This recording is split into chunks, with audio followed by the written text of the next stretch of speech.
Bismillahirrahmanirrahim. Assalamu alaykum, hörmətli görürmənlər. Vaqa və mülahizə proqramımızın 65-ci sanını görüşünlərini qarşı alımız. Mən Abdullah Yalqun. Qadirli görürmənlərimiz, həmmələr məlum bolğandək biz bu proqramımızda hər daim gün tərtibdəki ən mühim məsələni şu sahənin mütəxəssislərini təklif qılıb, vaxtı-vaxtıda analiz qan şəkildə söhbət qılıb gəliyordumuz. Bugün şunun cümləsinin tünügün elanımızda bəgəndək intayın mühim bir tema əlbəttə. Bu iş Türkiye'de 11. may tuncu bulup Türkiye axbaratlarda Xitay casusluk bir guruhinin ki bitkit qılınğanlığı haqqındakı Milli İstihbarat Təşkilatının xəbəri əlbəttə bütün görürmənlərimiz şu gündən tatib biz xəbər şəkildə olsun, kim program şəkildə olsun biz huzuruna sunduq. Türkiye'deki Uygurlarını en köp Türkiye'deki Uygurlarla emas Türkiye'deki devlet organlarını mı ciddi qulluq sağan bütün Türkiye axbaratlarda kən dairədə verilən bir xəbər onun kendi bu vaqalik nurgun analizler programmalar bilen Türkiye'nin kanallarda köpləb verildi. Biz bugün ana şu Xitayninki devlet halkıga casusluk texnikleri ve Uygurlar degan temada söhbət qıldığanlığımızı tünügün elan bəgəndik. Əlbəttə biz ötken həftə şu 23. may hazır bir həftəni açdı. Doktor Erkin Əkrəm bilən bu məsələdəki siyasi nöqtələrini casusluq guruhuna arıq görünüş haqqında söhbət qıldıq. Əslində bugünkü mehmanımız şu proqrama qatnaşmaq üçün başqa bir səfərdə bolğanlıq üçün udul kəmmədi bilən texniklik məsələni bu sahanınki mütəxəssisi bolğanlıq üçün özü bu cinayət guruhininki, casusluk guruhininki işlətgən texnikləri bizlərə Türkiyədəki dövlət orqanlarına qandaq təsir göstərgənliyi haqqında təfsili halətdə söhbət ötküzümüz. Bugünkü qimmatli mehmanımız həmmələr tunuşuq bolğan ilgirimi köpləb proqramlarımızğa qatnaşıb özününki bilimiden sizlərə məlumatqa ega qılıb durğan Şveysariya Dövlətlik Telekom uçur texnika ali mütəxəssisi Doktor Abdüşkür Abdürəşid əfəndim təklif qıldıq. Qimmatli vaxtını çıxarıb ziyarətimizi qəbul qılğanlıq üçün köpdən köp rəhmət etdiniz. Assalamu alaykum. Mənim şu proqrama təklif qılğanlıq üçün köpdən köp rəhmət. Köp rəhmət. Qadirli görürmələrimiz proqramımız YouTube ve Facebook kanallarımız arqalıq Naq Meydandan tarixli vatıda. Ekran alıcıq turvatqan nömrümüz şundaqla ictimai fikir vasitələrdəki əlaqə vasitələrimiz arqalıq. Proqramımızға əlaqədar hər qandaq fikir təklif olsa belişanlarını, suallarını olsa soruşanlarını ümid qılımız. Şundaqla köplügən xeyirnaşırımızın paydalanış üçün həm bəhərləb qoyuşunu həm unutmağa istər. Xoş, ondaqda biz başlayıb kəsək bir vasitə doktor. Əlbəttə siyasi tərəflərini biz ötken sandaki programımızda Doktor Erkin Əkrəm bilən toxtaldıq. Bugün bək siyasi tərəfə köpləb kirib getmək sizinki sahayınız bolğan texniklik nöqtədən bir analiz qıpa qayıldıb oturubduq. Lakin şunda bolsun aldı bilən siz bir mütəxəssis buluş sübutunuz bilən bu qatımqı Türkiye Milli İstihbarat Təşkilatının ki bu 7 Xitayını bütünlüy tutqan lakin bir həftə bula bulmayla onun bütün sürətlərini aşkarlab tutqun qılğanlığını bildirdi. Nəhayəti dövlət halqıgan bir cinayət guruhi. Bu istihbarat təşkilatının ki icra qılğan bu hərəkətiga və bu Xitayların ki elib bağan bir yerdəki iş hərəkətlərə bir mütəxəssis buluş sübutun bilan qarağa vaxtınızda nimələrni his qıldınız aldı bilən? Aldı bilən mən bu xəbərini köygə vaxtıda birincisiga heyran qalmadım. Çünki bu elib bağan bu işbirlik hareketinde kullanılan texnika əməliyyatda bab olğan burununda qo'llanılıb kelayotgan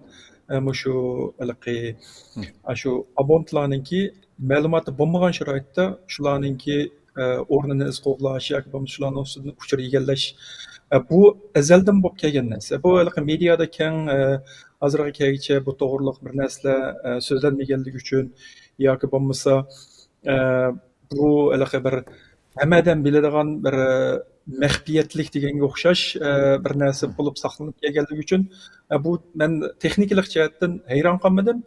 Amma siyasi cəhətdən etqə vaxtıda yoki bo'lmasa Xitay dövlətininki bir NATO'ga təvə bolğan bir dövlətdə hech nimadan ishkilanmay turib, dadillik bilan bir guruhdan tashkillab shu yerda turayotgan Uyg'urlarning ustidan axborot to'plashini ko'rgandan keyin meningda bir xil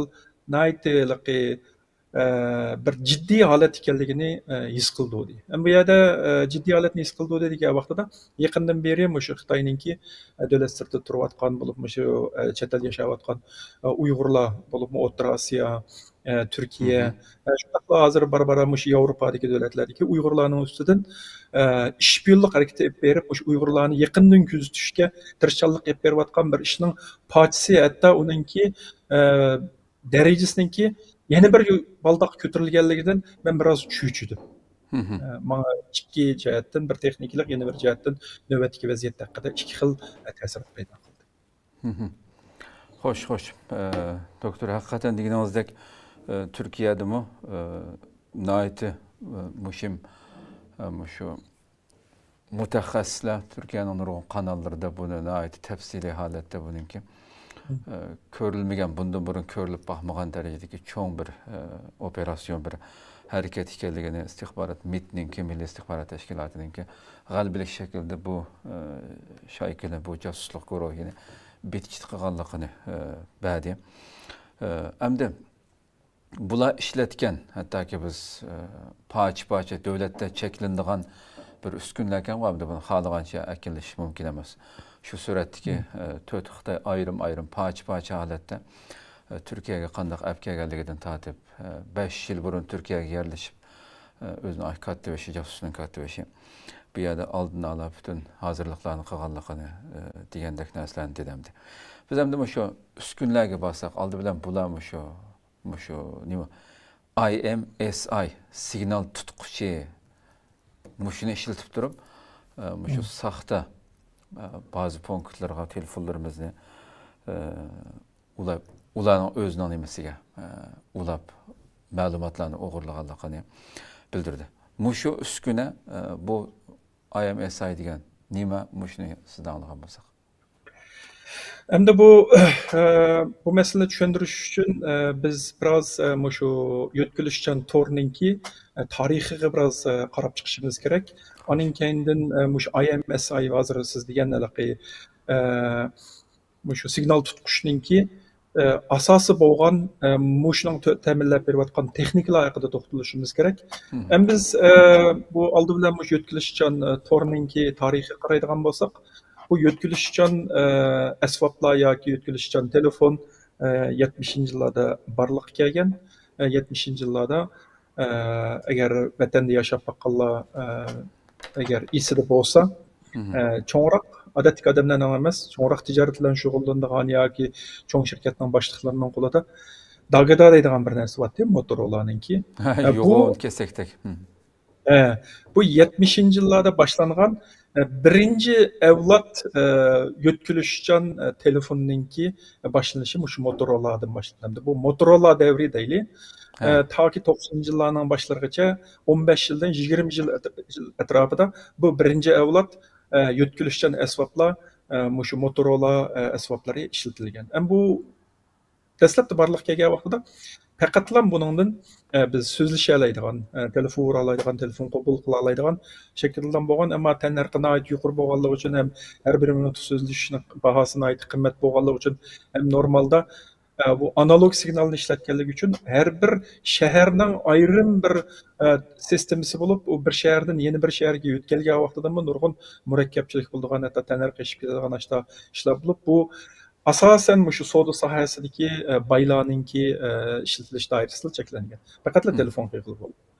Ham 90-yillarninki boshlariga kelgan vaqtida biz birinchi avlodni Motorola davri degan bo'lsak, 90-yillarning boshlariga kelgan vaqtida Nokia davri boshlandi. Bu Nokia bu ikkinchi avlod shu yo'tkilishchan asboblarni bozorga soladi. Bu vaqtda analog signaldan digital signalga o'zgardi. O'zgargan vaqtda bu yerda so'zlashishlar emas, qisqa uchur, xatolashmasam 160 raqam bilan cheklangan bir qisqa uchur avatish shu vaqtdagi eng yengiliq bo'lib hisoblanadi. Hamda ылгы telefonlashish, masqadamlik aloqalashish bo'lgan bo'lsa, bu ылгы qisqa uchur, ылгы masqadamlik bo'lmagan masalan, men chuqum torda nimada telefonda bo'lishim yoki chuqum yenimda telefon bo'lgan bo'lishini atayin qisqa uchurni men xalqa vaqt ko'ra olmayman, xalqa vaqt javob qila olmayman. Bu bir yengiliq bo'lgan. Endi hozir mush ASMI signal tutqush mushuna bilan munosabatli. Ikkinchi avlod, ya'ni shu qisqa uchur davri bilan munosabatli bo'ladi. Bu toki mush 2000 yilning boshlariga qadar ikkinchi avloddagi biz nimalarni ishlatdik. Barbara uning tannarxini tövalladi, undan keyin normal odamlar ishlatiladigan bo'ldi. Undan keyin 2000 yilning boshlarida biz aqlli telefon boshlasini ko'rdik. 3-avlod Tormon 12 barliq keldi. Barbara hamda hozir biz bugun hamda 5-avlod to'g'riliq nima qilamiz. Endi bu yerda men bu tarixni so'zlashdiki, shu 2-avlodlar munosabatli bo'ladiganligini, endi telefonni qanday qilib shu to'g'ri kirdiganligi bilan tushundirma. Bu yerda masalan biz qo'limizda bir yo'tkilishchan bir asbob bor, telefon. Yo'tkilishchan asbob. Telefon, qo'l telefon bo'ldi-ku. Qo'l telefonni biz dastlabda ochgan vaqtdan boshlab nima qilgan vaqtida biz telefon darhol ochgan vaqtida balkim telefonda signal bo'lmasligi mumkin. Ma'lum bir vaqtdan keyin telefonga signal paydo bo'ladi. Signal paydo bo'lganda bilamiz, bir tarafda bizningki mulozimat bilan ta'minlangan shirkatning ismi, masalan Turkcell bo'lgan bo'lsa Turkcell yoki bo'lmasa Avia bo'lgan bo'lsa Avianing ismi chiqadi. Uning keyin uning yeniga qaysi xil tor qaysi avlod to'g'ri bilan biz ulanayotganligimizni ko'rsatib berdi. Ya 5G deb chiqadi, ya LTE deb chiqadi 4-avlodga, ya 3G deb chiqadi, ya E deb chiqadi, bu 2-avlod bu. Demak, bu bizningki to'g'ri kirganligimizni bildirdi. To'g'ri kirgandan keyin biz ya telefon qila olamiz yoki to'g'ridan bir narsalarni izlaymiz yoki bo'lmasa uchrayotimiz yoki WhatsApp bilan bir ish qilamiz. Ya'ni mashg'ulot qilish uchun avval to'g'ri kirishgan. Xo'sh. Bu yerdagi mashg'ulot qanday bo'ladi unda bo'lsa? Men telefonni ochgandan keyin demak ichida bir sim karta bor. Sim kartani orqali men nimani izlayman? Yaqin atrofdagi antennani izlayman. Nima bilan izlayman? Mush sim kartining ichidagi sim kartaga xos bo'lgan bir nomer orqali izlayman. Bu yerdagi IMSI degan narsa mush sim kartadan keladi. Sim kartaning ustida normalda 15 xonalik bir son bor.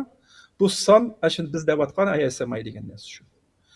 Bu 15 xonalik son nimalarni tarkib topadi degan vaqtida 5idagi balkim 3 xonalik son mush davlatga tava bo'lgan, Turkiya davlatiga tava bo'lamdi yoki Shveysariya davlatiga tava bo'lamdi. Shuningga munosabatli bir son bo'ladi. Undan keyingi 3 xonalik son Turkcell bo'lamdi yoki Swisscom bo'lamdi, shuningga tava bo'lgan nomer bo'ladi. Undan keyindagi sonlar menga xos bo'lgan nomer bo'ladi. Bir narsani esimizga olsak, 2000 yilning boshlarida 11-sentabr voqeasidan keyin sim karta almoq tez bo'lib ketdi. Qanday ko'chadan berib burun sim karta ola olgan bo'lsak, 11-sentabr voqeasidan keyin biz maxsus telekom shirkatlariga berib pasportimizni ko'rsatib turib, tizimlab turib biz sim karta sotib olamiz. Bu yerda ular nimani tizimlaydi? Shu IMSI nomerini bizning pasportimizga, adresimizga, kimligimizga bog'laydi.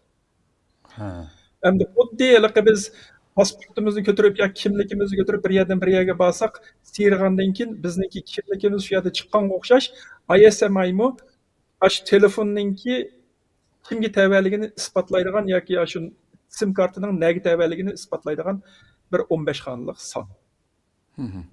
Yoki bo'lmasa biz joyimizda o'tirib turib bir IBAN nomeri bo'lsa, dunyoning har qanday joyiga biz pul avatalaymiz, chunki IBAN nomeri ma'lum bir shaxsga xos bo'lganligi uchun shu IBAN nomeri pul IBAN nomeri orqali shu odamni tepib bordi. Bu ISMI nomerimi men nerede bo'lsam, dunyoning har qanday joyida shu 15 xonalik son orqali mening kimligimni, kimga tava bo'lganligini bilalaydi. Endi telefon ochilgandan keyin oldi bilan xarakteri nima degan vaqtida shu yo'tkilishchan to'rninki xarakterida masalan asbob ochilgandan keyin darhol atrofdagi antennani izlaydi. Qaysi antennani izlaydi deganda eng kuchli signal taqtiyotgan antennani izlaydi. İzlagandan keyin o'zini shu antennaga ma'lum qiladi. Men hozir ochildim, menga ulanish kerak. Men shu nomer bilan ulanmoqchi degandan keyin antenna agar meni qabul qilsa, bu yerdagi 15 xonalik son orqali bu men tunuydigan nima chunki uning oq tarafda uni shu odamning shu shirkatga tava bo'lgan yoki bo'lmasa boshqa davlatdan kelgan bo'lsa, shu davlatdagi shirkatlar munosabati bo'lgan shirkat bo'lgan bo'lsa antenna bu signalni qabul qiladi, qabul qilmasa rad qiladi. Rad qilgandan keyin ikkinchi kuchli bo'lgan antennaga o'zining uchurini avatadigan gap. Ma'lum bir antenna bir necha bosqichdan keyin agar men shu antennaga ulanishga tegishli xaridor bo'lgan bo'lsam, demak men antenna ulanmayman. Antenna ulangandan keyin antenna bu men o'zimni ben palani, ben ma'u numaradan sana ulanmakçı deb üzerine ispatlığını bilen antenneki telefonu yüzüne ispatlaş nimesi yok. Bu teknikininki yasalışa yani aşındak yasalgan. Antenna telefonga yüzünü ispatlamaydı. Ben üzerine ispatlayma. Herandan ki şuna olan anda sen bu ISMI yönünden kiripse anda bana başka uçurlarını evet beğendikken, başka uçurlarını evet kendikken bu işkimizin oturda bir münasibet şekilde ben torga kirmen, torga kirgenden keyin men gene SMS yazamdım, başka işlerini kılamdım, bunu kıldım. Bu yerde o ISMI signal tutkuş degan narsa texnikini ushundoq nima qilinganligi uchun o'zini telefonga isbotlash nimasi bo'lmaganligi uchun antenna demak telefonga bog'landi. Uning keyindan bog'langandan keyin telefonninki nusxalari yana bir iqtidorlarga asosan qaysi xil usul bilan qaysi kelishim bilan ulmishni antenna bazalaydi. Masalan, hamma telefonninki 5-ci avlod torni qo'llash iqtidori yo'q. Yoki bo'lmasa, mening to'lagan oylik haqqim 5G'ni o'z ichiga olmagan bo'lsa, 4G'ga ulaydi. Antenna mening qaysi kelishim bilan torga bog'lanishimni men belgilamayman. Birsiga telefonimning iqtidori belgilaydi, mening oylik to'lagan pulimning nimasi miqdori belgilaydi, uning keyin antenna iqtidori belgilaydi. Ammo antenna xolisa 5-ci avlod emas, 4-ci avlod emas, 2-ci avlod bilan meni torga bog'latadi. Bog'langandan keyin men antenna menga nima kanalni ichmagan bo'lsa, qaysi xil kelishim bilan ichmagan bo'lsa, men shuni istiqiylik holda qabul qilib, men o'zimning signalini antennaga yo'llayman. Bu yerda bu ISMI signal tutqush degan narsa mushu texnikininki qandaq holatda yasalganligining yuchqidan foydalanadi. Hem de bu yerde biz birinci avlatda analog signal bir xatarlik meselesi mevcut emas. İkinci avlatda ikinci avlatda mı hech qandaq bir quluplash texnikasi, u zamonlardagi mayli uchuq texnikasi bo'lsin, mayli telekomda ishlatilgan texnikalar bo'lsin, bu quluplash texnikasi yoki bo'lmasa bexatarlik narsa degan u zamonlarda bundaq cho'ng bir tema emas. Masalan biz shirkatlarning to'g'rimi xalqam bir yerda ketib etib internet kafeda o'tirib turib, shirkatning to'g'riga shu IP adresi bilan kirib o'zimizningki bexatar bo'lmagan kelishimlik yumshoq detallar bilan password bilan ismimizni basaklik kirib ketadi. Hamda bugungi kunlikda VPN bilan bog'lab, ikki qadamlik dalillashni ishlatib yurib, o'zimizning kimligini yana bir xil usullar bilan isbotlab turib, to'g'ri kirimiz hatto kirgilim bo'lmaydi. U zamondagi nimada kelishimda bexatarlik bo'lmaganligi uchun ishga kelganki ojizlik tarafi shu. Ham bu men hamda hozir abayqilik telefonninki to'g'ri kirish jarayonini qilsak, antenna mening qaysi kelishim bilan to'g'ri kirishimni belgilaganligi uchun meni eng to'van holatdagi masalan ikkinchi avlod to'r bog'lanishiga akib turib meni menga to'g'ri uchurini qilib berdi. Hamda abayda dedik. Telefon bog'langanda eng kuchli signal taqtiyotgan antennaga bog'landi dedik. Bu yerda mening qolishim yo'q. Men faqat istiqiylik holda eng kuchli signal taqtiyotgan antennaga bog'lansam bo'ldi. Yana bir yuchuq nereden keldi desa, mening qaysi yo'ldan bog'lanishimni antenna belgiledi. Şundan en töven bexatarlik qo'llanma holatda hatto quluplanmagan uchur almashtirish shaklida meni to'rga bog'lab qo'ydi. Men uni bilmayman. Chunki u yerda menga o'zitib beradigan bir narsa yo'q. Agar bexatarlik tadbirini yetarli olmagan bo'lsam, demak men yalang'och shaklda uchurni men antennaga yo'llayman. Yo'llagandan keyin shular antenna men undan keyin antenna uni rasmiy nimaga antennaga yo'llaydi. Demak, men rasmda ko'rayotganimizdek bu asldagi to'pidagi ko'k siziq normal antenna bilan telefonninki qilayotgan munosabati.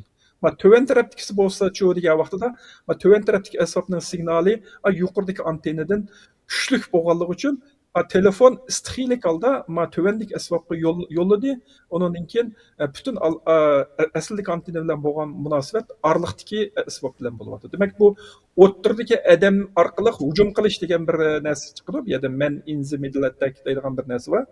Shu o'ttirdagi odamning hujumi bu yerda nimaga ishlatildi degan vaqtida ashada eqib o'tayotgan signalning hammasini, eqib o'tayotgan uchurning hammasini bu asvap süzüp elib anan keyindan uningdan o'ziga munosabatlik, o'ziga foydali yoki o'zi nishon qilgan uchurlarni oladi. Anan keyin yana bir narsa nima degan vaqtida bu antenna bo'lgan ekan, albatta keyniga ham turib bir narsa yo'llay oladi. Masalan, xolisa, masalan, xuddi telekom shirkatlariga o'xshash shaklda yoki bankninki, Kuvayt Turkninki nomida masalan sizga uchur yo'llay oladi.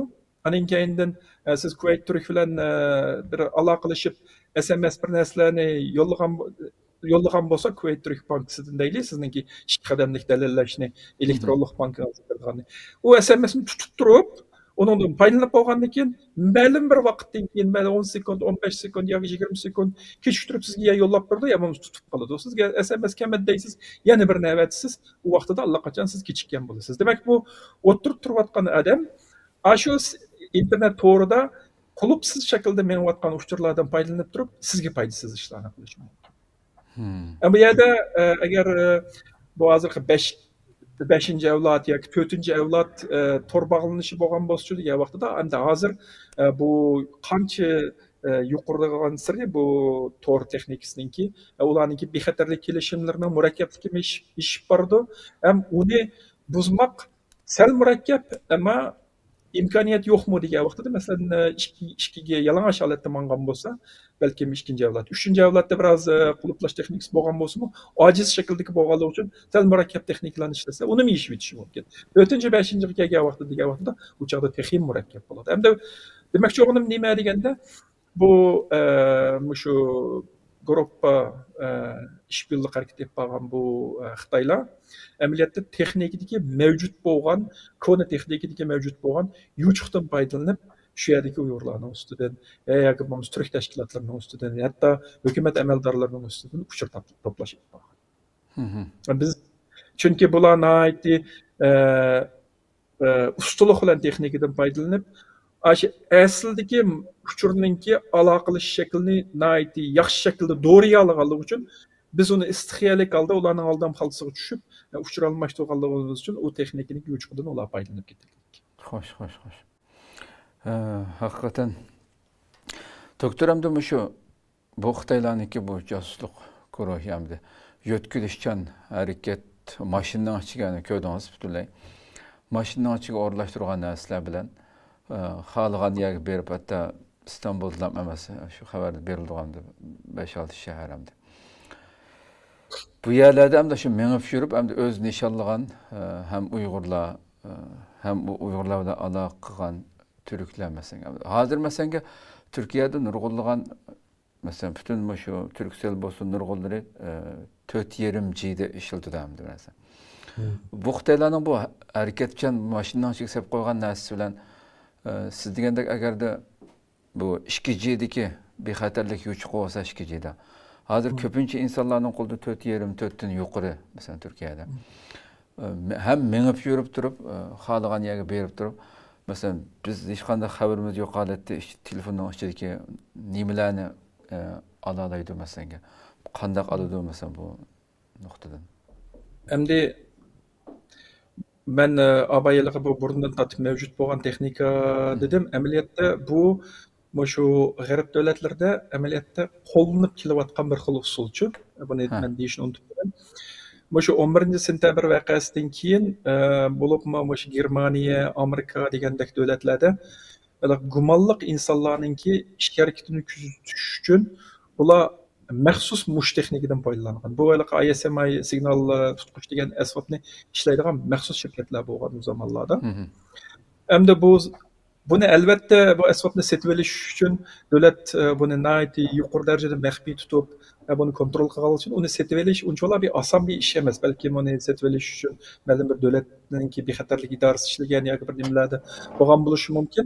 Ammo hozirgi vaqtida uni endi yasash yoki nima qilish burunga qaraganda oson bo'lib ketganligi uchun hozir bular endi shu asbobni o'zlari shunday kelgan. Endi u masalan ayni vaqtida 2000 yillarning boshlarida masalan yoki undan burungi mezgillarda shu davlat axborot organlari shu zaharli ichimlik o'tkazuvchilarini tutish yoki bo'lmasa jinoyat gumondorlarining izini qo'g'lash, ularninki shaykillarini tepish u zamonlarda ko'pincha aloqa SMS orqali bo'lganligi uchun hatto bular saqchilarga mushundaq yetkilishchan asboblarni o'rlashtirib yoki ularning mashinalariga o'rlashtirib shu jinoyat gumondorlari mavjud bo'lib turayotgan yoki bo'lmasa Meksika bilan Amerikaning chegarasidagi shu zaharli ichimlik o'tkazuvchilarini tutish jarayonida bular nihoyat ko'p qo'llangan. U dastlabki mezgillarda hukumat qancha bexatarlik organlari qancha maxfiy tutgan bilan bu ilmiy tadqiqot nimalarda bu ikkinchi avlod to'g'rida bexatarlik masalasining mavjud ekanligini keyin bular ilmiy doklad, ilmiy maqolalarda oshkorlab o'tgandan keyin oshkor bo'lgan narsa. Shunga bu mashinada asboblarni yo'tkazib yurib, buni ishlatish amaliyotda bu burundan tortib bo'lgan ish. Yangi ish emas. Xo'sh. Endi yangilik nima degan vaqtida bularninki shu maxsus ma'lum bir rayonga kelib shu atrofdagi uyg'urlar ko'proq o'ltiraqlashgan bu savol meningdan burun bir yig'indami so'ralgan shu yaqin atrofda Safako'yga Huawei'ninki nimalar paydo bo'lib qoldi, antennalarni ko'ryapmiz, bizni kontrol qilish uchun qilganmi degan vaqtida men buni Turkiya hukumati bunga nihoyat sagak bunday ishlarga yo'l qo'ymaydi degan. Endi shu vaqtda so'ralgan savolning javobi hozir chiqyapti. Demak bular shu ko'proq o'zlari nima qilgan rayonlarga nihoyat keng doirada masalan biz Turk hukumatiningki, Turk istixborotininki e'lon qilgan materiallarni ko'rdik. Nurg'un shaharlarda, nurg'un yerlarda shu uyg'urlar yoki bo'lmasa o'zi qiziqqan tashkilotlar yoki hukumat amaldorlarininki nimalarni atrofiga berib qolganligini ko'ryapmiz. Endi abay dedik telefon davomli biz masalan yo'tkilib turgan bo'lsak, u bir antenadan yana bir antenaga yo'tkilib turdi. Masalan, men bir küçük çekmece'den İstanbul'a kirgeçe mangan bolsam, belki yolda men 100 antenneden atlap ötüşüm mümkün. Ben hareket kılış jarayonida mesela her zaman ben uçur almashtırma yoki bir narsa qilaman degan vaqtida her zaman atrofdagi yangi antennani izlaydi. Agar signal ajizlashib ketgan bo'lsa, kuchliroq bir antenna qo'llanib mangadi. Shunday bo'lgandan keyin yo'tkilib qo'nganligi uchun bular shu atrofga kelgandan keyin masalan ehtimollik bular nihoyat kuchli shaklda mesela her qanday bir telekom şirketlerininki belgilab bergan chastota doirasi bor. Ma'lum bir chastota doirasida, masalan Turkcellning ma'lum bir chastota doirasida bo'lgan bo'lsa, shu chastota doirasida nihoyat kuchli signalni tarqatgandan keyin Turkcellga bog'lanish tegishli bo'lgan telefonlar Turkcellning o'zining rasmiy antennasiga bog'lanmay, shu yolg'on asbobga ulangandan keyin demak ma'lum uningki ehtimolligi demak shuning orqali ma'lum bir uchur yo'llash, yana bir narsalarning ehtimolligi yuqoriroq bo'ladi. Shuning uchun bularga davomli yangi asboblarni tutish, yangi asboblarning uchurini egallash, uning keyin uning kim ekanligi, nima ishlarni qilayotganligini dalillash uchun balkim bular yo'tkilib turgan bo'lishi mumkin. Xo'sh. Endi ikki joydagi bexatarlik yo'chuqlar vaqtida undan qanday foydalanganligi deganga asosiyatdan javob chiqib bo'ldi-ku, doktor. Bu yerda Xitoy maxsus bir narsa ijod qilgan narsa ish yo'q. Faqat mavjud bo'lgan texnikadagi yo'chuq. Deganidek hozirgacha masalan hatto shu nima mutaxassislarmi dedi masalan nimada. Bundaq ishni masalan davlatning normalda saqchi organlarma o'z beşimchilik bilan masalan uni bilan jinoyat uchun tutish uchun yoki tekshirish uchun anglayolmaydi. Normalda chuqum shu sotchining shu belgilangan shu kishilarga anglasang bo'ldi deb hukm bergandan keyin undan davlatning ichidagi davlat xodimlarimi masalan bexatarlik xodimlarimi shu sotxondan chiqqan narsaga asosan ham anglaydi ekanda, ham maxfiy shaklda. Bizning nima ish qilayotgan telefonda kimlar bilan paranglashayotganimiz degandek bu narsalarni. Bu shakllangan nomus. raqamli kishilik huquq deydigan bir gap bor. Bu hamda odamlarning kishilik huquqi bo'lgan bo'lsa, kishilik huquqqa xohlagancha daxl tarvuz qilishga bo'lmaydi-ku. Bu bir qism demokratik davlatlarda raqamli kishilik huquqi deydigan bir narsa bor. Demakchi o'g'limiz shu odamning xabari yo'q turib, shu odamning uchurini egallash, shu odamningki nada turib, nima ish qilayotganligini iz qo'g'lash narsasini qilish bu qonun jihatdan cheklangan. Buni bir demokratik davlatda shuni cheklaganligi uchun bir qism qonun organlari terrorga qarshi turish yoki davlat bexatarligini nima qilish bahonasi bilan telekom shirkatlarining xabari yo'q bu ishlarni qiladigan nimalar bo'ladi. Undan keyin xalqlarning jiq diqqatini tatmagan bir ish bor. Black Lives Matters deydigan bir gap chiqqan bir Amerikada. Qarilarning hayoti muhim deydigan bir harakat chiqqan. Nechta esingizda bo'lsa, soqchilar qarilarga zo'ravonlik qilib, ularni zo'ravonlik qilib o'lib ketgan ishlar bo'lgandan keyin shunga qarshi nimalar soqchi bular namoyishga chiqdi. Xo'sh. Bu soqchilarmi albatta qanchalik odamlar namoyishga chiqqanligini, ularning nima ish qilayotganligini bilish uchun ularning almashtirgan uchurlari qiziqadi. To'g'ri, hamda hozir SMS bilan uchur almashtiradigan ishlar bo'lgan azlayotdi. Ammo shundaqdimi soqchilar masalan qanchalik soqchini nima qilish, qanday mudofaa qurollarini ko'tarib berish degandek narsalarga qaraganda namoyishchilarningki aloqalashayotgan uchurlarni mushundaq texnikalar bilan anglab nima qilib qildi. Buni davlat ruxsat qilmaydi. Ammo bu soqchi organlari mushundaq yuchuqlardan foydalanib turib, qonun organlarining xabari yo'q ishlarini nima qilgan. Uning keyin bularmi soqchilarning nima shu namoyishchilar qanday qarshi taqobil turishiningki nimasini bilish uchun ular shu texnikani ishlatib, soqchilarningki nimasini kuzatgan bir ishlarni mediaga azroq chiqdi, ammo keng doirada chiqqan narsa emas. Demak, bu azaldan bor bo'lgan, endi bo'lgan sir murakkablashayotgan, endi dedim ku, to'rt nimasiniki bo'lgan sir nusxasining yangilishiga ergishib, bu xil ehtimollik bo'lgan sir tuvallab mangdi, ammo buning ishlatilgan texnika bo'lgan sir murakkablashib mangdi buning. Ammo butunlay yo'q bo'ladi deyishga meningcha texi baldur. Chunki har qanday bir texnikaniki yuchuqi bo'ladi, balkim bu texnikani shundaq o'rlashtirganlar maqsadlik holda ba'zan yuchuqlarni qoldirib qo'yish ehtimolligi yo'q degan olmaydi. To'g'ri, to'g'ri. Doktor hamda bu Xitoy bu josuslik guruhi hamda yuqorida shu xabarlarda chiqqan shu mashinaning ichidagi shu uskuna bilan telefonimiz masalan bizning shu ishxonaning atrofiga keldi, masalan qancha yuz metr yerdan mening telefonimda mening xabarim siz masalan shu mishada turgan narsani nimalarga erishadi, nimalarni mening xabarimni siz ola-oladi. Mening yoki men bilan aloqalashgan masalan shu Uyg'urlar va ular bilan aloqalashgan turklarningki, davlat xodimlarininki nimalarga erishadi? Qanday narsani olib ketadi masalan shu uskunlar bilan? Buningki ehtimollari ko'p. Birsiga eng oldi bilan oladigani o'rin belgilash. Masalan, telefonninki, men Palaniyada men uchur kerak deb to'g'ri yo'llagandan keyin antenna shuningki naq o'rnini, geografiyalik o'rnini belgilagandan keyin, xo'sh, shuning asosan antenna iz qo'g'lay oladi. Bu eng oldigani. Ikkinchisi, telefonda sim kartasida IMSI bo'lgan bilan telefonning o'zida yana bir nomer bor. IMEI deydigan. Email nomeri deydi. Bundan belli bir knopka birlashmasini bosgandan keyin telefonning shu nomeri chiqadi.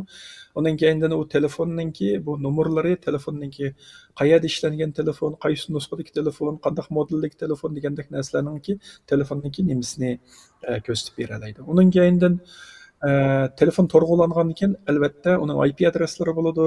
Undan keyin shu telefonga qachilangan bir qism asboblarningki nusxalari, masalan, u narsalarni qildi. Demak, bu yumshoq detalningki, masalan, mashg'ulot sistemasiningki Androidning qanchinchi nusxasi, iOSning qanchinchi nusxasi degan vaqtida shu nusxalarga asosan uningki bexatarlik yuchuqlari bor. Bexatarlik yuchuqlar to'g'riliq ma'lumot bo'lgandan keyin, aning keyindan bu bir antenna bo'lgan ekan, albatta yolg'iz signalni qabul qilmaydi, hatto keyingandir bir narsa avatadi. Bu yerda ehtimollar nima degan vaqtida telefonga masalan ma'lum bir narsani yoshirib etishi mumkin. Ziyonkashlik qiladigan troya o'xshash bir narsalarni yoshirib etishi mumkin yoki bo'lmasa bir SMS bir narsani avatishi mumkin ma'lum bir ulanishlar bilan. yoki ma'lum bir do'stimizning nomida bizga bir uchurlarni avatishi mumkin.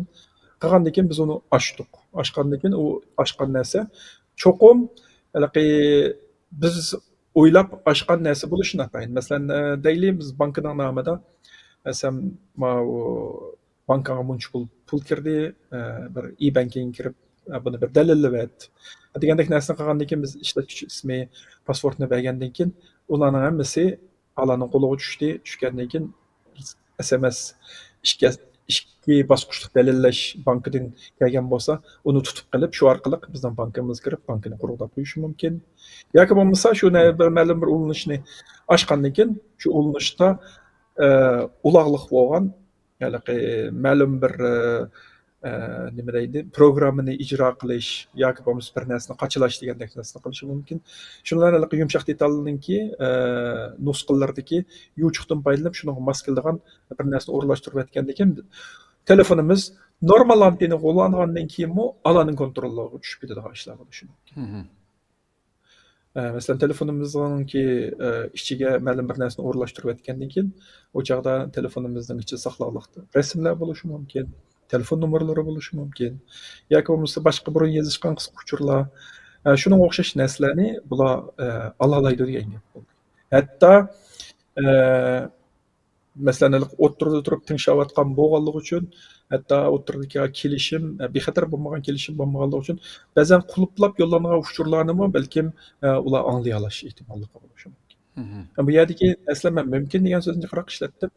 Bu yerda biz mushu sohadagi maxsus tadqiqot ilib berilgan mutaxassislarningki analiz doklati qarshimiz kerak. Zodi haqiqatan nima ish bo'layotganligini. Xuddi hozir yangidan o'tgan narsa bo'lganligi uchun uningki tafsili narsa o'tirg'aylar chiqqani yo'q. Ammo burungi tarixdagi mushunga o'xshash voqealardan silishtirgan vaqtida, demak, telefonning ichiga bir narsa yushirish ehtimolligi, yushigan yumshoq detalni aning keyin teximo ilgirliga holda ziyonkashlik qiladigan narsalarni qilish ehtimolligi nayt yuqori. Yani mesela nima o'rlashtirayotganga bog'liq telefonning ichida. Shunga telefonning nusxalarini davomli yangilab turish, ishlatmaydigan applarni o'chirib turish, davomli har qanday bexatarlik to'g'risida so'zlagan vaqtimda deyman, telefonning nusxasini yangilashga diqqat qiling. Zarur bo'lmagan applarni qochilamang, undan keyin manbasini qo'ymagan yerdagi applarni qochilamang deb davomli deb turgan narsam shu. Chunki ularning hammasi ashtaq narsalarga yuchib tayyorlab berdi. Hamda hozir biz tor texnikasini gapini qilyapmiz. Bu yerda texnika yangi bir yuchuqlarni so'zlashga to'g'ri keldi o'sha. To'g'ri deysiz. Undan keyin shu nimada bu Xitoylarning hamda maxsus shu ko'chma shaklda ma'lumotlarimizni shunda o'g'irlash bilan birga shu naq maydonda Xitoydagi bir markazga patron, buyuk patron deb aytadi hamda. Aşağıya yollaganlıqın dedi hamda. Bu mesela nima mesela naq maydon, yani bu o'zininki ma'lum suratlarda chiqayotgan o kompyuterning ichiga emas, yani o'xshash vaqtda ham o'zi anglab ham bevosita Xitoyga yollaydigan uskunami bu yani.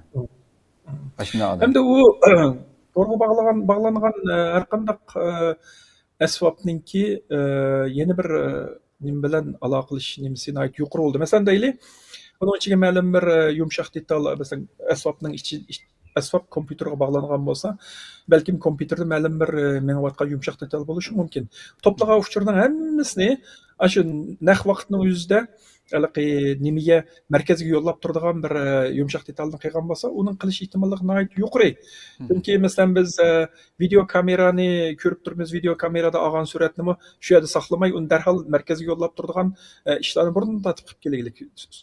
Olgan kameradan tatgan suratni markaziy nimaga yo'llab, rasmni analiz qilib, necha minutning ichida shu voqea yuz bergan soqchi nim qila oladigan shu darajada ilg'or texnikaga ega bo'lganligini so'zlayapmiz. Bu yerda demak, biz davomli uchur to'plansa bir yerda saqlandi degan narsani aytganligimizga kirgizib olganimiz uchun bu yerda qanday qilib Xitoyga ketayotdi bu degan narsaga biroz dilg'ul bo'lyapmiz. Bu amaliyotda undaq emas. uçur davamlı saqlanışının ihtimal saqlanışının acıtı yok. Arlıqdalik vaqtliq saqlanıp lam, onun keyinden yollanıp bolğandan keyin qarşı taraf tapşırıp alğanlıq qilib nemisini yumşaq detal ben tapşırıp aldım degan narsani ma'lum qilgandan o'zi o'chiradigan bundaq iqtidorli yumşaq detallar nayt ko'p, nayt asallam hal qilg'ili bo'ladi. Masalan, uni yo'llagan vaqtida masalan yumşaq detal aq ko'rinish saqlangan narsani ma'lum bir bulut texnikasi, masalan Huawei'ning bulut texnikasi bo'lamdi yoki bo'lmasa shu saqchi organlarining o'zining bulut texnikasi bo'lamdi. Shularga yo'llab bersa, ular joyida o'tirib bulut kelgan uchurning hammasini naq maydon sun'iy aqllarla analiz qilib, u odamning kimligi, ular qiziqadigan odam, qiziqmaydigan odam. Agar qiziqmaydigan odam bo'lsa, u odamning telefon nomeridagi chiqayotgan uchurni qo'g'lashishning hojati yo'q. Bir necha minutning ichida analiz qilib, bu odam bizga qiziqadigan odam, qiziqmaydigan odam desa, uning ISMI'ni nimaga qart tizimga kirgizib bersa, u qayta men san ulanmoqchi deb kelmasmi, uning o'linish ruxsatini bermaydi, yangi bir telefon nomerini izlaydigan gap. Ashta qilib bular sun'iy aqldimi, meningcha nihoyat ustulik bilan foydalanadi deb qarayman bu yerda. Unda bo'lganligi uchun u texnikalik jihatdan nihoyat oson qilib bo'ldi. Shu uchurni to'plagan uchun darhol Xitoyga yo'llab, undan analiz chiqardi. Xo'sh. Endi o'tganda doktor Erkin Akram dedimdi, bu hargiz bu tutilgan yetti Xitoy olmasligi mumkin bu, chunki büyük ihtimalda buningki aqsim yana nurg'un tutilmaganlarmi ham birlam guruh bo'lmaydi bular dedimdi. Har qanday davlatda qilayotgan bu jinoyat nimalar. Hatto sabit bo'lishi mumkin deb. Xunda harakatchan emas. Normalda bu hamda sen Türk Telekom o'xshash shunda bizga shundaq uchur taqitadigan bu shirkatlar masalan o'zining shu kompyuterlarda o'zininki sirtida birilarninki bunda qonunsiz harakat qilayotganligini bayqayamamdi yani normalda. Bayqaydi amaliyotda, bayqag'ili bo'ladi. Chunki shu telekom shirkatlari o'zininki to'g'riga yo'llanayotgan uchurninki naq shu telekom nimasining telefondan kelgan yoki bo'lmasa orliqdagi bir odam orqali kelayotganini uni bayqaydigan iqtidor bor. Endi bu telekom shirkatlarining kimi yaqindan beri bo'lib necha yildan beri texnologiyaning taraqqiyotiga moslashish, uning keyindan shu bozor raqobatida mavjud bo'lib turish uchun balkim ular hamma iqtidorni tunishtirgan shu ishlatgan bo'lishi notayin.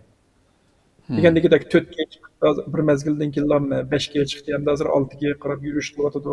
Andan keyindan baho har zamon tushib turishi kerak. Biz xaridorlar davomli bahoning nima bo'lishini, texnik yaxshi mulozimat qilishni biz talab qilib turibmiz.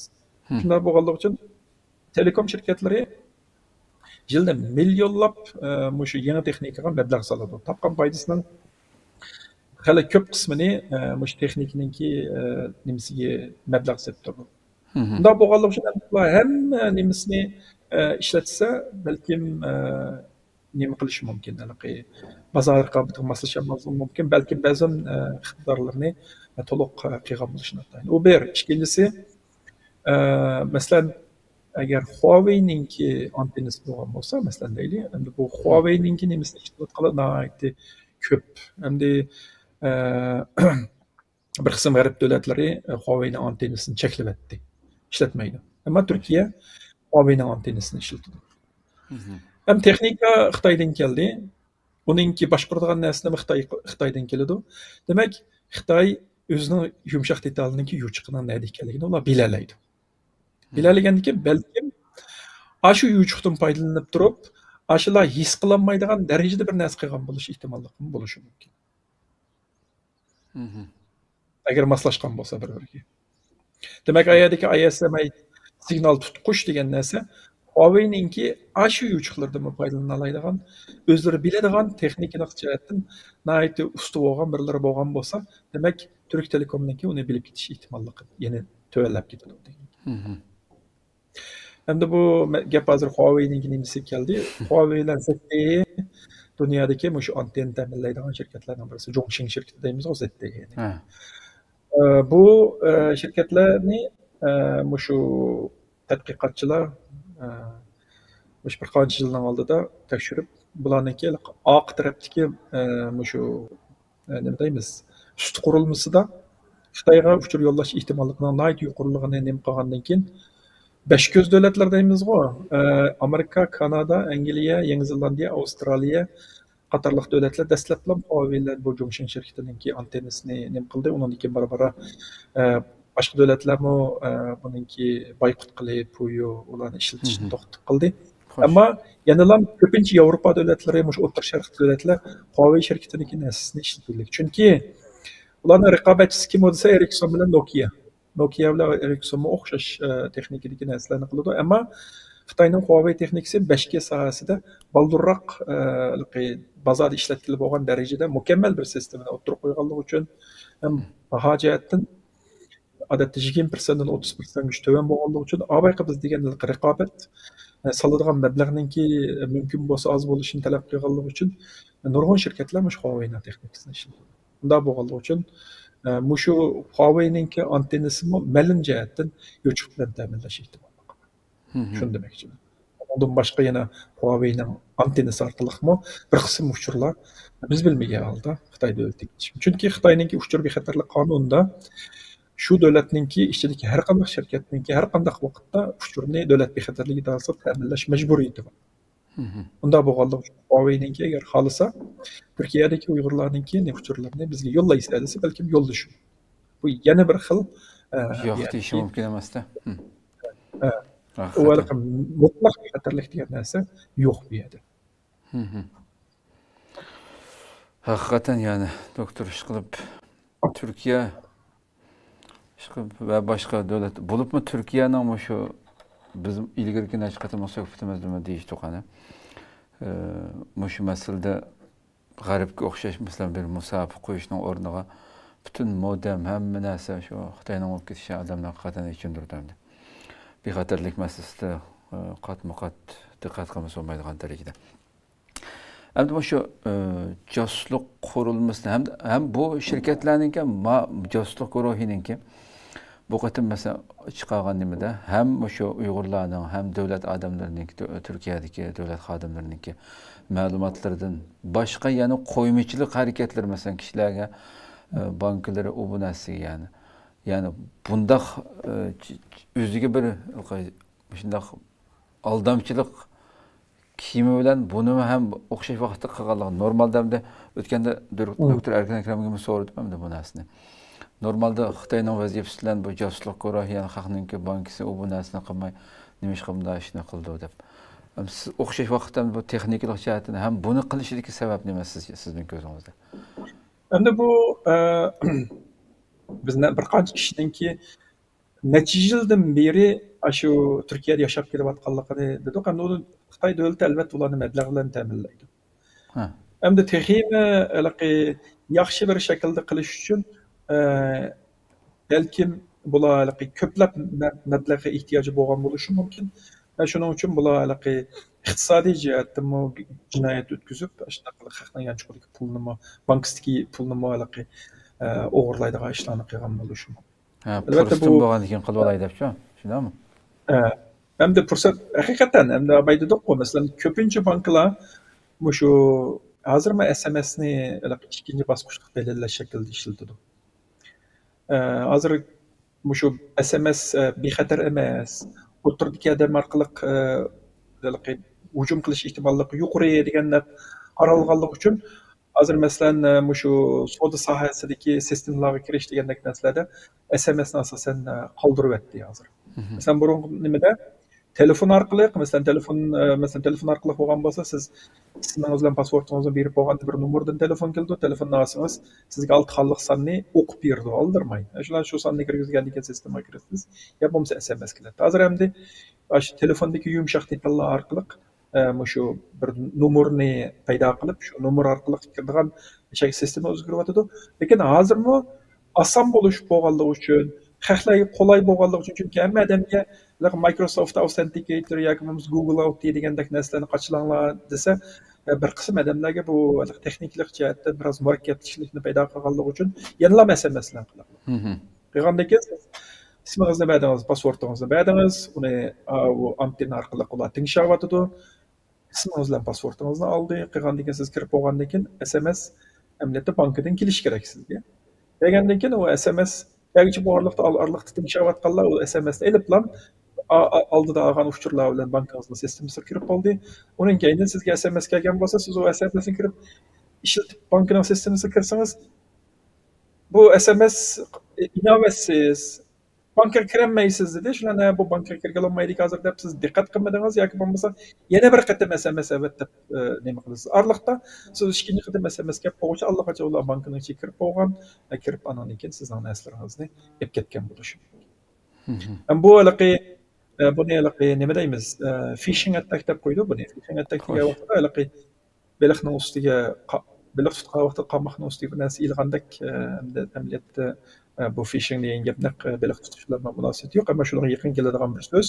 Demak, cho'g'ini endi haliqi aldamchi xarakterli uchur avatib, shu uchur orqali odam aldashni bu haliqi shu mushkil xarakterli narsaga qartildi. Masalan, siz emaildan xuddi bir do'stingizga o'xshash yoki bo'lmasa siz ishlayotgan tashkilotning nomida yoki urug' tuqqanlaringizning nomida sizga bir narsa kelgandan keyin siz uning ishinib ochsiz, ochgandan keyin uning ichiga ushurmagan narsa sizning asvobingizga urilishib, uning keyin sizning ustingizda shpionlik nima qiladi. Shunga bu jihatda davomliq, masalan bizim shu bexatarlik tarbiyalash parimiz idoradami, hayotida shunday narsalar to'g'riliq yamanjiq narsalar bor. Masalan, sizning tuqqaningizdan kelgan yoki do'stingizdan kelgan uchur, chuqum do'stingizdan kelgan bo'lishini tayin, agar shunday bir uchur kelib qolgan bo'lsa, gumoningiz bo'lsa, darhol telefoningizni qo'lingizga olib, og'ayningizga, tuqqanlaringizga telefon qiling, "Sen hozir menga bir email avatdingmi? Yoki menga bir uchur avatding, bir narsa avatib ekansa, nima degandan keyin, men senga bir narsa avatmadim-ku degandan keyin, demak u odamdan kelmagan uchur bo'ldi. Demak, bu ashula odam aldash xarakterdagi uchurlar hisoblanadi. Dabay degandagi o'xshash, bu sizningki telefondagi qilayotgan uchurlaringizni kontrol qilgan odam sizga xohlagan narsaning, xohlagan odamning nomida xohlagan narsani avatalaydi degan gap bo'ladi. Xo'sh, shu orqali qo'g'onchilik harakatlar yuz berdi, pul bo'lash harakatlari yuz berdi degandek narsalar shundan kelib chiqadi. Haqiqatan diqqat qiladigan masala kun sari chiqyapti haqiqatan. Endi bu IMSI bu tutquchni masalan qanday bayqaymiz normalda? Normal bir kishi qanday bayqaydi masalan? Uningki shuning qamqiga endi hozir masalan telefoningizda 5-chi avlod tor bo'lmagandimi, 4-chi avlod ish bo'lmasa 3-chi avlodningki torlari bilan nima qilamiz? Qanchalik avlod nimasi tuvallagan sari telefonning sur'atini ostilaydi, uning keyindan aloqam ravon bo'lmaydi. Demak, agar bu 2G orqali hozirgi 2G amaliyotda ko'pincha davlatlarda 2G ni asosan qoldiryapti, ammo koni telefon bo'lib yoki shunday tuvan nimadagi tor nima ishlatgan bo'lsangiz, davomli qilqi osti internet bilan kunib qolgan bo'lsangiz, balki mis qilmasligingiz mumkin. Ammo normal bir ishlatib kelayotgan telefon tuyuqsizlar mastlab ketib qolsa, demak bu yerda bir masala bor degan gap. Yoki bo'lmasa telefoningizning batareyasini aytishdik tugab ketadi, yoki bo'lmasa telefoningiz qizib ketadi, ishlatmasangiz telefon qizib ketadigan bir ishlar bo'lgan bo'lishi mumkin. Uning keyindan yana bir narsa bor. Sizda Turkcellning telefoni bo'lgan bo'lsa, to'psida Turkcell deb yozib, uning keyinda yanada LTE 3G degan narsa chiqadi. Endi hozir tuyuqsiz telefoningizning ustiga boshqa bir narsa chiqib qoldi. Tonimaydigan bir xat chiqib qoldi.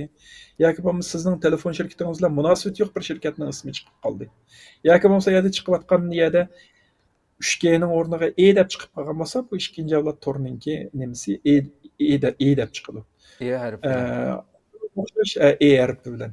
Masalan, ashundaq bir ishlar yuz bergan vaqtida, demak, men telefonimda mushundaq bir ishlar yuz berayotgan o'xshaydi deb gumon qilsangiz bo'ladi. U bir. Ikkinchisiga bu ba'zi vaqtida siz telefon qildingiz yoki bo'lmasa birlar bilan yoki bo'lmasa siz bir yerga uchur yo'llagan vaqtida sizga chuqur bir qisqa uchur kelish kerakdi. U qisqa uchur ya kelmasa yoki bo'lmasa siz uchurni yo'llab qo'yib 5 minutdan keyin yoki 3 minutdan keyin bu qisqa uchur sizga kelsa, demak oraliqda bir tutib qilib, uni ishlatib bo'lgandan keyin sizga yo'llab berdi degandek bir narsa bo'lishi mumkin. Yoki bo'lmasa siz telefon qildingiz, telefon qilgan vaqtida g'aj-g'aj ovoz chiqyotdi. Yoki bo'lmasa bir taraqturuq bir narsalar bor, so'zlish ravon emas. Yoki bo'lmasa aks sado bor, yoki bo'lmasa bir kechikish bor degandek bir narsalar bo'lgandan keyin, umi oraliqda bir odam bir arlıqdagi bir antena. Normaldagi hozirgi nimada zamonaviy antenalarda unda qiliq signal kechikishi bo'lmaydi. Demak, arlıqda bir odam nim qilib qolgan bo'lsa, balkim signal kechikishi bo'lishi mumkin. Telefon ravon emas degan gap nusxasi tövallab ketdi degan narsani bildirdi.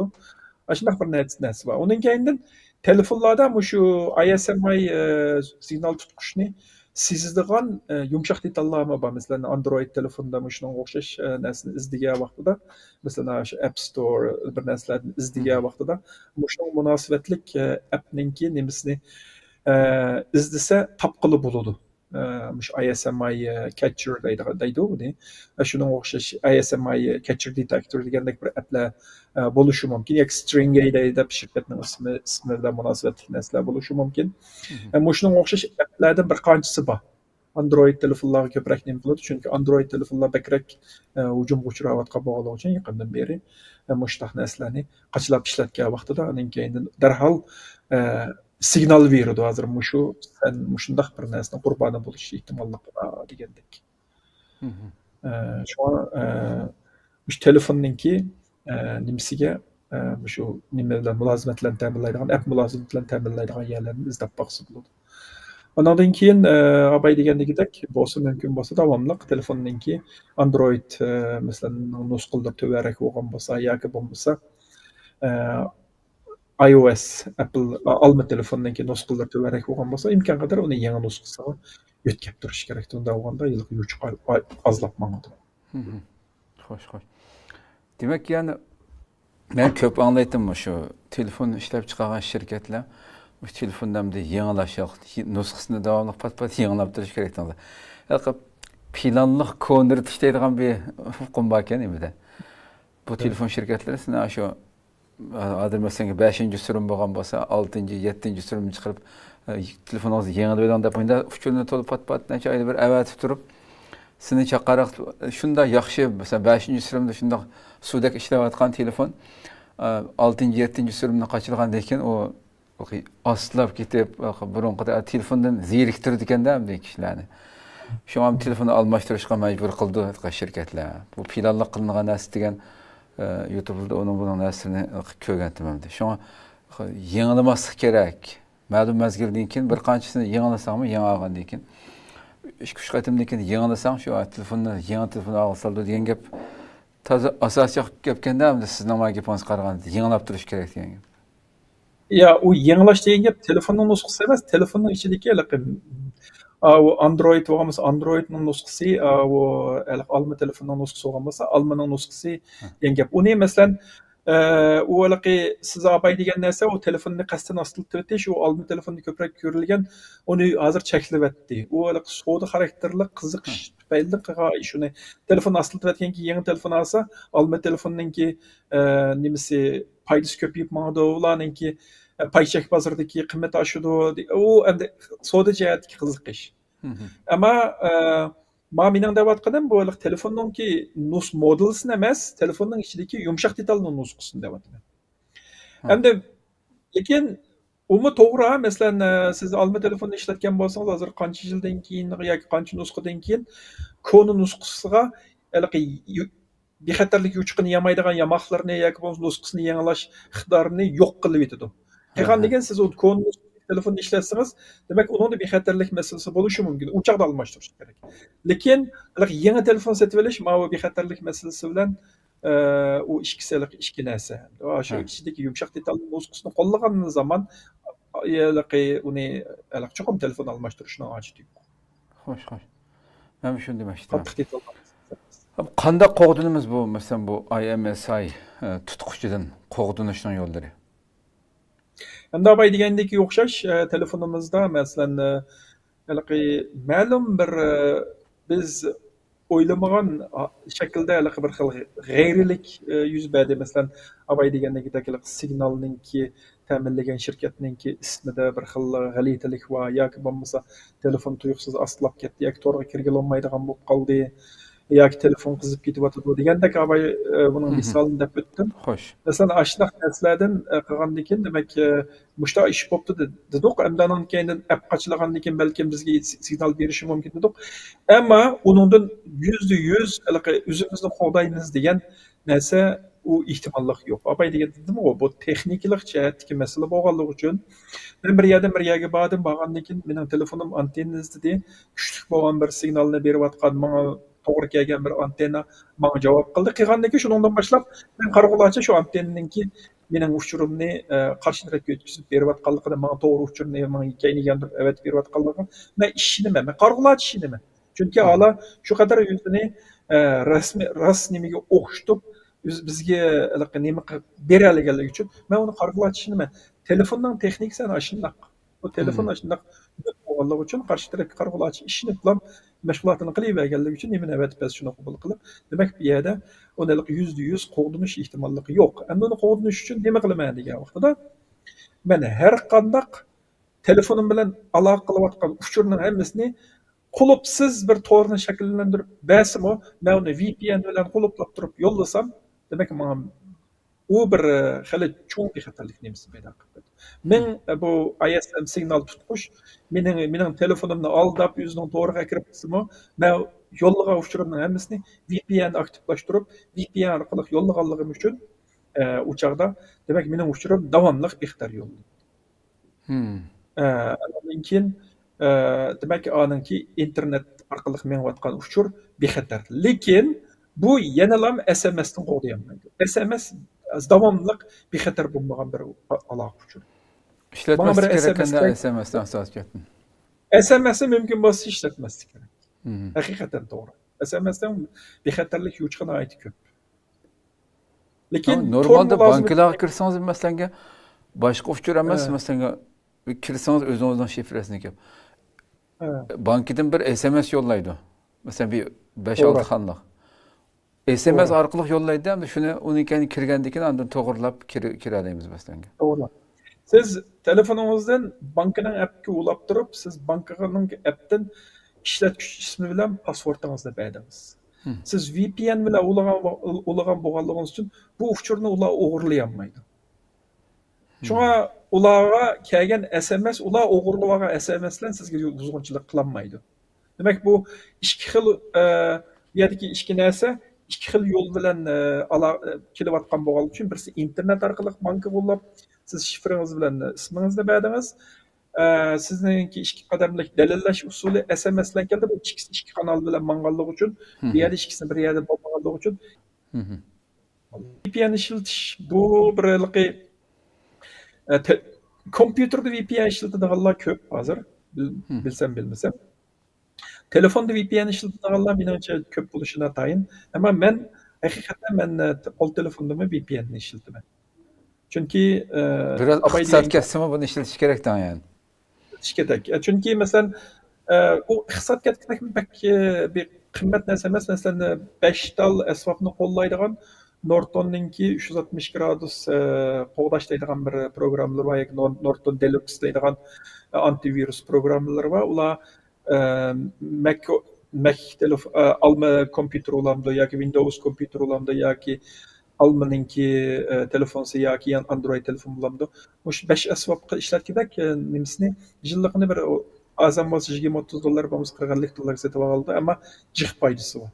Sizni virusdan qo'g'daydi, uning kayindan o'xshash bexatarlik nimalarni ishlatgili bo'ladi.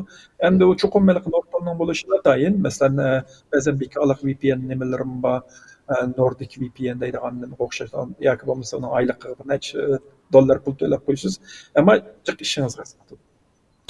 Endi uningki yomon tarafi nima degan vaqtda men bir qancha qilib bo'ldi. Boshqa bir davlatga borgan vaqtida VPN aktiv bo'lganligi uchun shu davlatga borgandagi mening to'g'rim ishlamadi. Bir qism davlatlarda bu VPN orqali tor ishlatsangiz, to'ringiz normal ishlamaydigan bo'lib qolgandan keyin uni buni qilib to'xtab turasiz, VPN aktivlashtirib qo'y degandiki VPN uniki ishlab oldi. Shunga boshqa bir davlatga borganda uniki eSIM kartalarini ishlatganda bo'libmi, shu VPN ni aktiv emasligiga diqqat qilish kerak. Endi chet davlatga chiqqan vaqtida ba'zanda shunday bir avarchilik yo'li qiladi ish. Ammo o'zingizning to'g'ringiz agar VPN ni qo'llasa, menimcha qo'l telefonda VPN ni ishlatib turib chiqqan yaxshi. Unda bo'lganda jiq avarchilikdan saqlanadi. Va WhatsApp signal bu narsalarni ishlatishmi? Normalde hem daha köpünç insanlar şunu işletamam kettu hem de biraz. Aşınınki mesela başında nimeler şu IMS'ga SI o'xshash. Bu normalde WhatsApp'ga o'xshash yoki signal o'xshash narsaning ichida bo'layotgan narsalarni agar mening telefonim kirib olgan bo'lsa oladimmi uni? Hamda uninki elish ehtimolligi biroz pastroq, chunki nima qilgan vaqtida uchur siz bilan men nima qilgandan keyin aloqalashsak, ikkimizning o'rtasida bir kelishim paydo qilib, ikkimizning o'rtasidagi uchurni maxsus ikkimizga tava bo'lgan quluplashuv usuli bilan mangdi. Masalan, ko'pincha vaqtlarda masalan siz bir do'stingizniki masalan yoki bir tanishingizniki WhatsApp'ni açsangiz, tuyuqsizlar buning bexatarlik nimasi o'zgardi degandek bir uchur chiqib qoladi. Hech nimadan yechish yo'qlar, buni bexatarlik nimasi o'zgardi. To'g'ri. Sababi nima degan vaqtida u yo telefon almashtirdi, yo bo'lmasa WhatsApp'ni o'chirib qaytadan qachiladi degandek nimada har qatim u odam yo sizning nomeringizni o'chirib qaytadan kirgizdi degandek bir ishlar bo'lganda har qatim bir narsa yangilangan vaqtida ikkalani o'rtasidagi kelishim yangilanib qoldi. Yangilanib qolgandan keyin shu ikkalani o'rtasida paydo bo'lgan kelishim orqali uchur yo'llanganligi uchun u quluplarlik shaklda nima qildi? Bu WhatsApp'mi nihoyatda diqqat qiladigan bo'lib ketdi bu ishlarga. Facebook'ning şirketi bo'lganligi uchun biz davomli sizlarning uchurlarni quluplab yollaymiz degandek ashta uchurlar faqat WhatsApp'da chiqib turdi. Signalmi shundoq, signalmi quluplab turib yollaydi.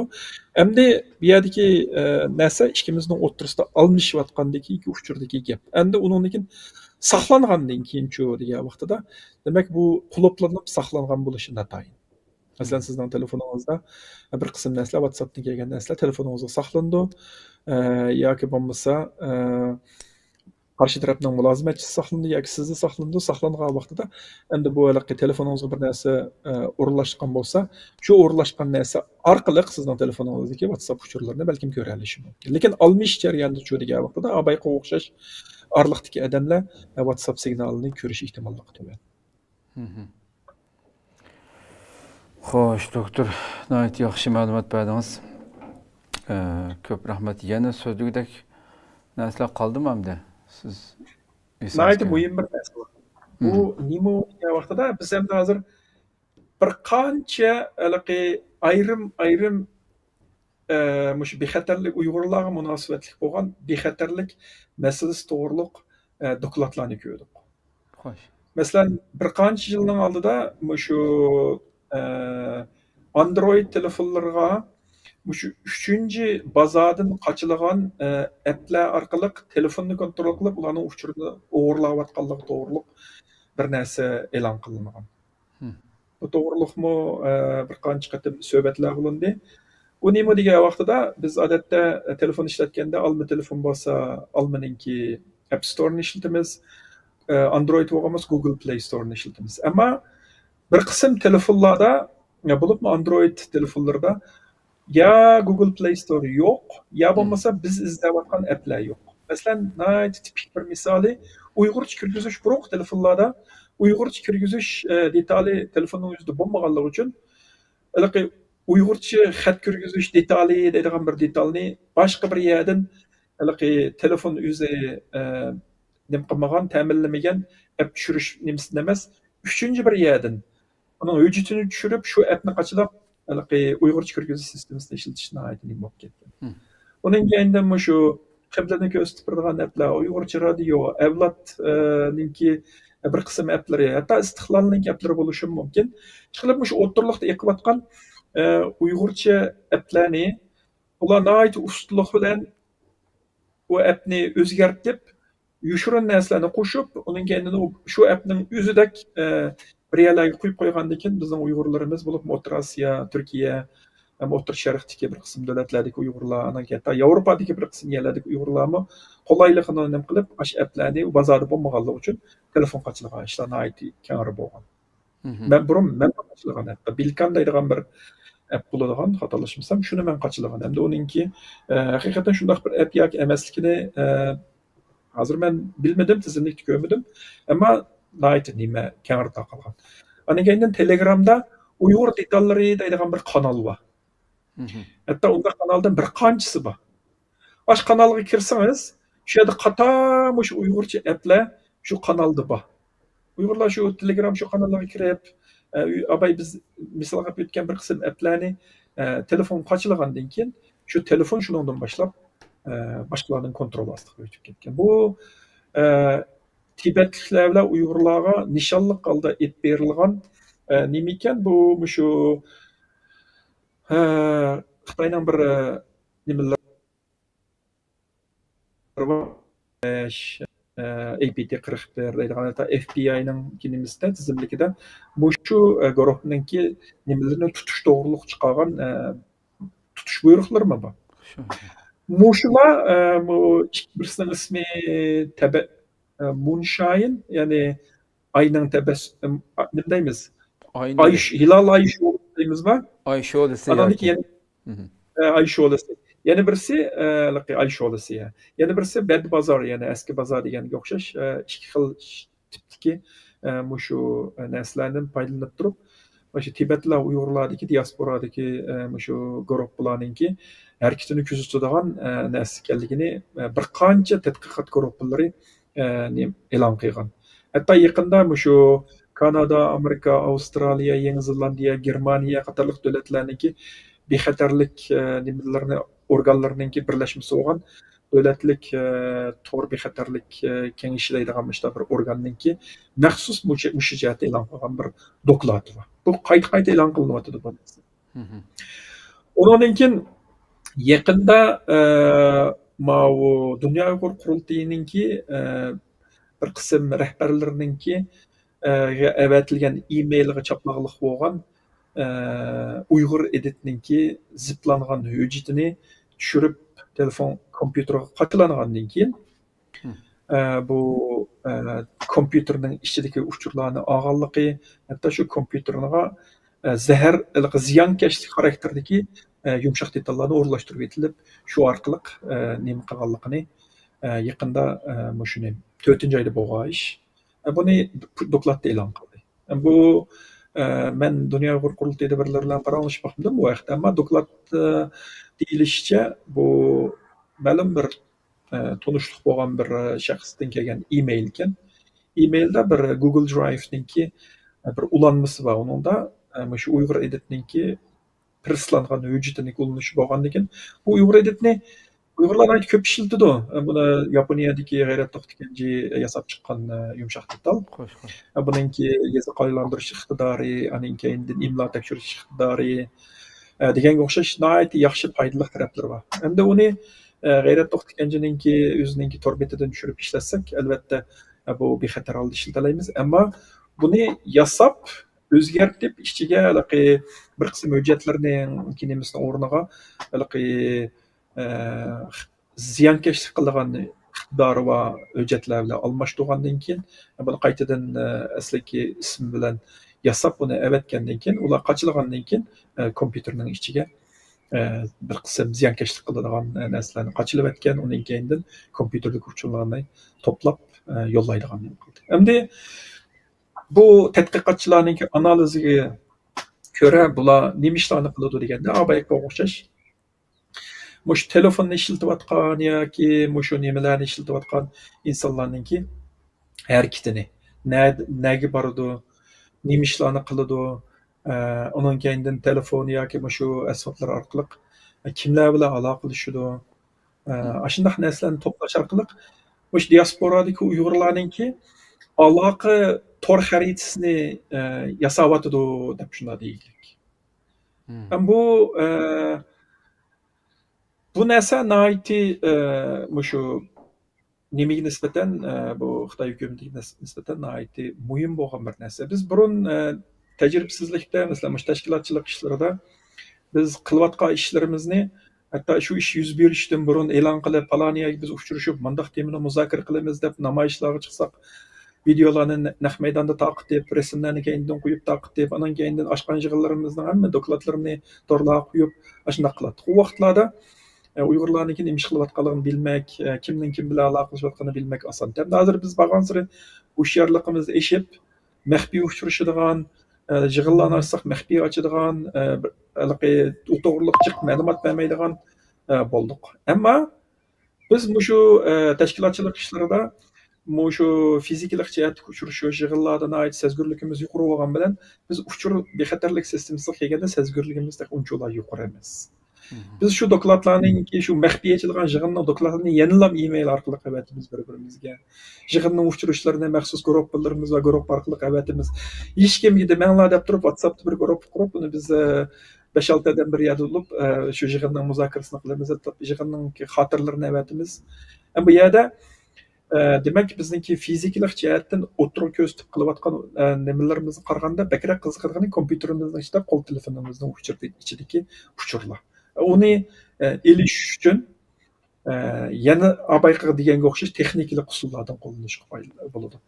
Endi hozir shu telefonlarimizning ichiga kirib bizning nerda turayotganligimizni, kimlar bilan nima yozishganligimizni, qanday uchurlarni bir-birimizda almashtirayotganligimizni bilgandan keyin nima bo'ladi desa, Uyg'urlarningki hozirgi diasporada qilayotgan ishlar to'g'riliq ularda bir xarid sizalaydi, anan keyin kuchimizning qanchalik ekanligini bilalaydi, anan keyin bizga shunga qarshi tadbirlarni ola oladi. Endi hozir biz bu yerdagi abay degan applar bizningki madaniyatimizni qo'g'daydigan, dinimizni qo'g'daydigan, kimligimizni qo'g'daydigan narsalar bilan munosabatli. Biz shu narsalarni yaxshi ko'ramiz. Telefonlarimizni qachlaymiz. Biz yaxshi ko'radigan narsalar ayni vaqtda bizga bilinmay turib ziyon selayotir degan gap. Xo'sh. Endi bu narsalarni bizdan nima qilgandan keyin demak mening bilan sizning o'tiringizdagi munosabatni bilgan bo'lgandan keyin balkim sizlar mening o'tirimdagi munosabatni buzish uchun bir qism narsalarni qilish mumkin yoki bo'lmasa bir qism burun oshkorlangan narsalarni o'tirga tashlab qo'yib oshkorlab shuni bilan o'tirimizga nima qilish mumkin. Demak hozirgi maqsad nima deganda shu uchurlarni to'plagandan keyin shunga qarshi tadbir olgandan keyin oramizni buzish, bizni ojizlashtirish, ya'ni keyin bizning kuchimizningki qayerda bakrak kuch ekanligini bilib olsa, demak hujum nishonni shu yerga qartalaydi. Demak Turkiya hozir bizniki diasporadagi eng cho'ng bizning bir nimamiz bo'lgan ekan, eng cho'ng guruhimiz bo'lgan ekan.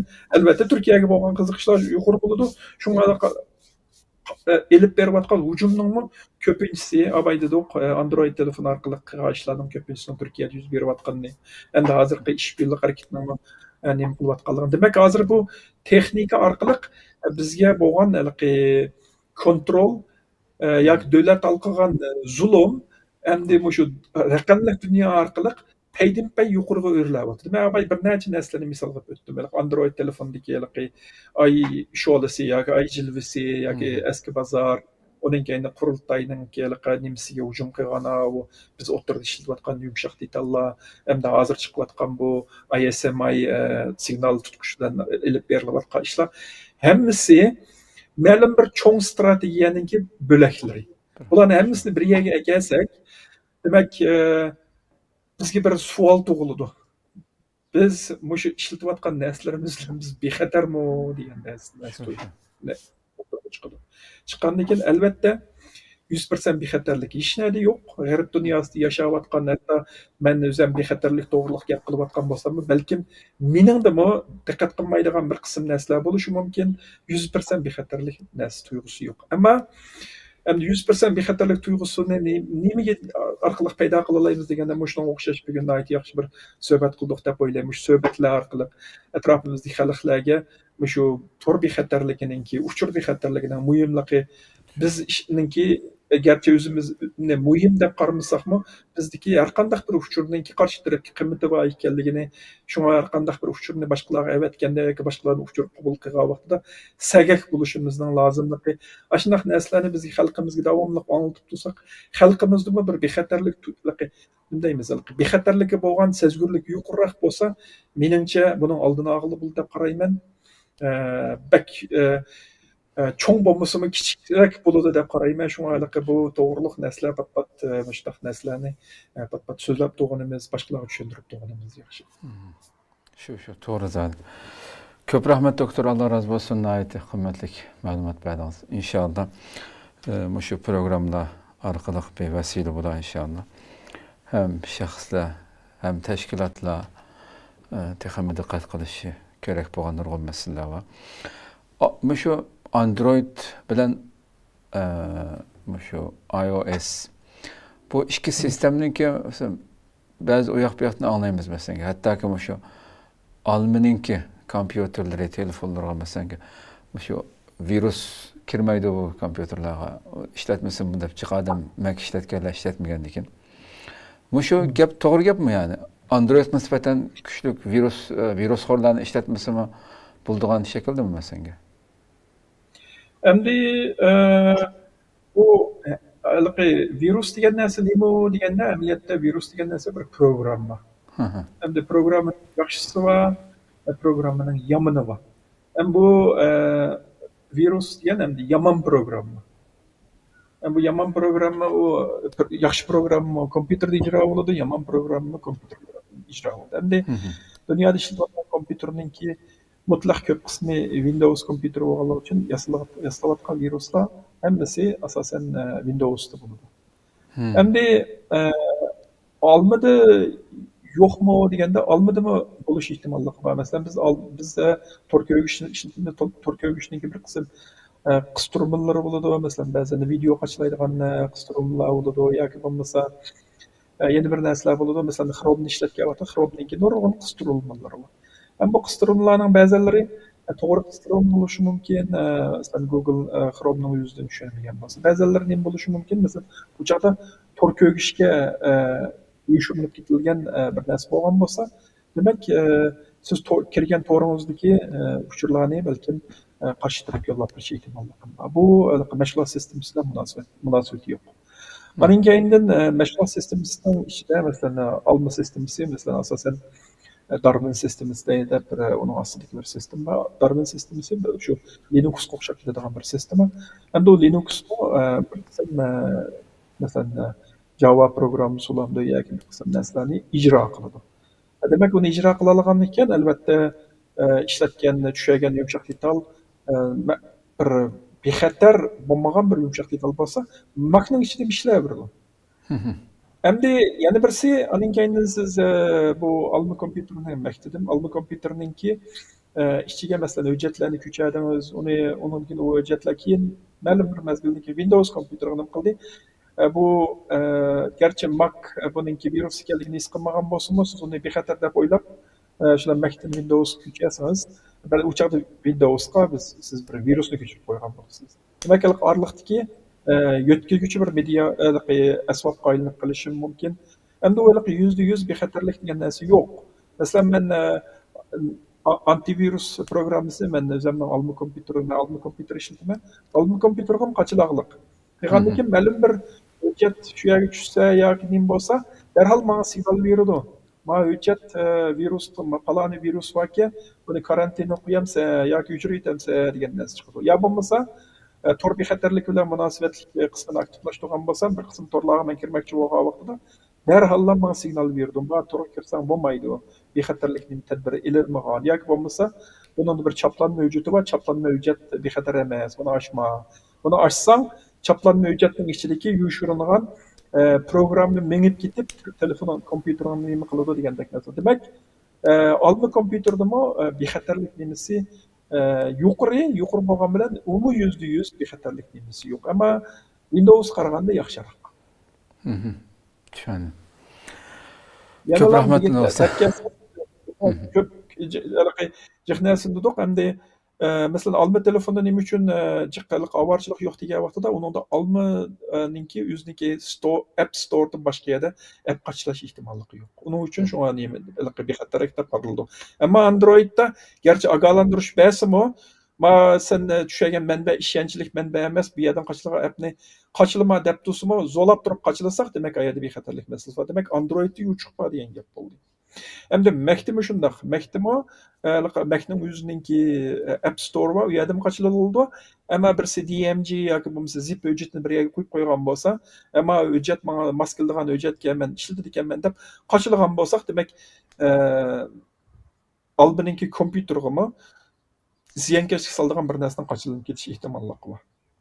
Demak, bir narsani qachilgan vaqtida cho'qim manbasining nima ekanligi, ishonchlik manbami, ishonchsiz manbami, haqmandaq to'rga tashlab qo'ygan bir ulanishdan olgan narsami yoki bo'lmasa bir jiddiy bo'lgan bir shirkat chiqargan yumshoq detalmi, shunga ham diqqat qilish kerak. Diqqat qilmasak degandagidek, garchi biz degan ishni qilib bergan bo'lsa-mu, hech qachon bekorliq tomoq yo'q deydigan bir gap bor-ku. Bizga bekorliq tashlab qo'ygan narsaning keyinda cho'qim bir manfaat bor.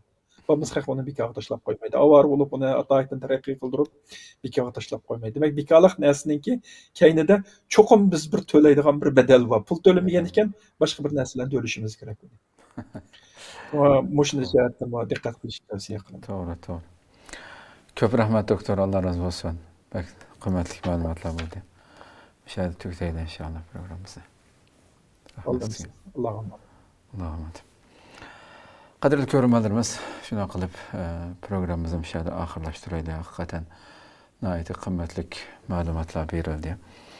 Inshaalloh shunga ko'ra diqqat qilib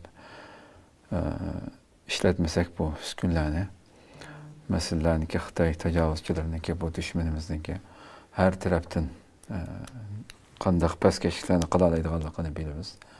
Yaqinqi yillarda hammamiz bilamiz qo'yamdi. Demak, nihoyatda o'yg'oq turishimiz kerak. Alloh umr bersa, yana bir qatimliq programmamizni ko'rishguncha omon bo'linglar. Assalomu alaykum va rahmatullohi taala va barakatuh.